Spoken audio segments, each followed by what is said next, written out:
ఆకారాలు చూస్తే మనుషులు ఆశ్చర్యపోతారు. సొకోట్రా హిందూ మహాసముద్రంలోని ఒక వింత దీవి. ఈ దీవిని ఏలియన్ ల్యాండ్ అని పిలుస్తారు.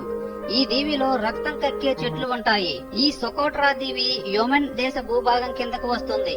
భూమిపై మరెక్కడా కనిపించని జంతువులు, వాతావరణం అంతా భలే వింతగా కనిపిస్తుంది. మనం ఏదో వేరే గ్రహం మీద ఉన్నట్లు అనిపిస్తుంది. ఈ దీవి 132 కిలోమీటర్ల పొడవు, సుమారుగా 50 కిలోమీటర్ల వెడల్పు ఉంటుంది. ఈ దీవిలో సుమారుగా 840 వృక్ష జాతులు ఉన్నాయి. ఇక్కడ కనిపించే జాతుల్లో సుమారుగా 370 జాతుల వృక్షాలు ఇక్కడ తప్పితే ఈ భూమి మీద మరెక్కడా కనిపించవు. ఈ చెట్లలో బాగా ఆశ్చర్యం కలిగించే చెట్టు గొడుగు చెట్టు. ఇది కత్తిరించిన గొడుగులా కనిపిస్తుంది.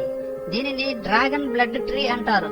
ఎందుకంటే ఈ చెట్టు కొమ్మలను విరిచినప్పుడు అందులోంచి రక్తం రంగులో ఉండే ఎర్రని ద్రవం బయటకొస్తుంది. కానీ ఈ ఎర్రని ద్రవాన్ని ఎన్నో ఔషధాలలో వాడతారంట. ఈ దీవిలో కనిపించే మరో వింత చెట్టు డెసర్ట్ రోజ్. దీని కింద కాండం ఉబ్బెత్తుగా ఏనుగు కాలులాగా తమాషాగా ఉంటుంది. ఈ డెసర్ట్ రోజ్ చూడటానికి చాలా అందంగా మరియు వింతగా కనిపిస్తుంది.